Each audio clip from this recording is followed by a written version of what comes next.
প্রিয় শিক্ষার্থী বন্ধুরা, সবাইকে স্বাগতম শিবু স্যারের এই ভিডিওটিতে। শিবু স্যারের এই ভিডিওটিতে আজকে আমরা এসএসসি এবং এইচএসসি লেভেলের অত্যন্ত গুরুত্বপূর্ণ একটি কনসেপ্ট, মূলের ধারণা ও রাসায়নিক গণনা নিয়ে আলোচনা করব।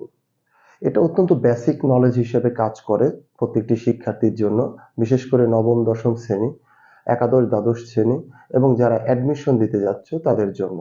এই বেসিক জায়গাটি তোমার যত বেশি ক্লিয়ার থাকবে, রসায়নে তুমি তত বেশি ম্যাথমেটিক্যালি সাউন্ড থাকবে, অর্থাৎ তুমি সহজে অঙ্কগুলা করতে পারবে এই বেসিক ধারণার মাধ্যমে। তো এসো আর দেরি না করে আমরা আলোচনা শুরু করে দেই। আমরা ধারণা লাভ করব হচ্ছে মোলের ধারণা ও রাসায়নিক গণনা।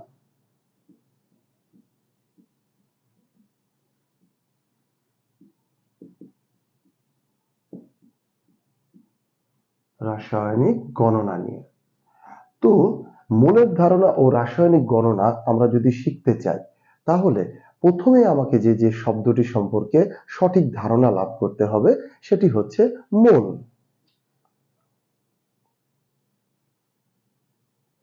মোল শব্দটির অর্থ কি সেটা আগে আমাদের বুঝতে হবে। আমরা সবাই মোল শব্দটি ব্যবহার করি একক হিসেবে, বা আমরা বলি 2 মোল, 5 মোল, 7 মোল। অঙ্ক করার সময় আমরা বিভিন্ন ধরনের মোল সংখ্যা ব্যবহার করি, কিন্তু এই মোলের সঠিক ধারণা কিন্তু অনেকেরই আমাদের মাথায় থাকে না। মোল হচ্ছে আমাদের যে 7টি মৌলিক রাশি রয়েছে তার মধ্যে একটি, অর্থাৎ 7টি মৌলিক রাশির মধ্যে থাকা পদার্থের পরিমাণ। এই পদার্থের পরিমাণের একক হচ্ছে মোল। তাহলে মোল শব্দটি অর্থ কি? মোল হচ্ছে একটি একক যেটা কাকে রিপ্রেজেন্ট করে? পদার্থের পরিমাণকে।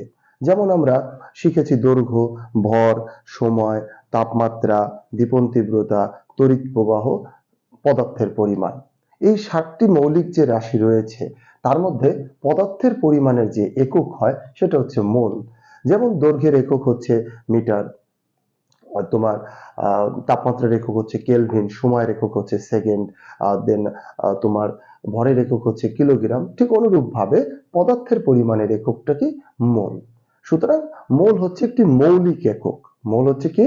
একটি মৌলিক একক। এবার এই মোলকে আমরা জানবো হচ্ছে 3টি টাইপের মাধ্যমে, এবং এই 3টি টাইপ থেকে মোলকে আমরা 3 ভাবে প্রকাশ করব আজকের এই ভিডিওটির মাধ্যমে।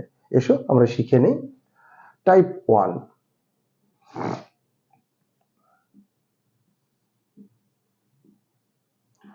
কোন পদার্থের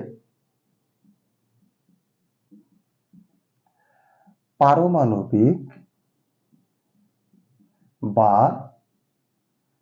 আণবিক ভরকে গ্রাম এককে প্রকাশ করলে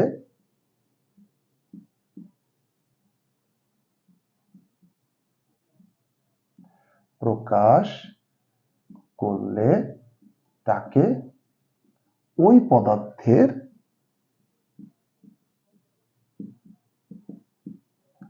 এক মোল বা মোল সংখ্যা বলে।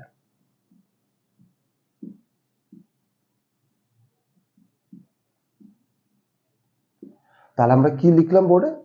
কোন পদার্থের পারমাণবিক বা আণবিক ভরকে গ্রাম এককে প্রকাশ করলে তাকে ওই পদার্থের এক মোল বা মোল সংখ্যা বলে। যেমন উদাহরণ দেওয়া যাক,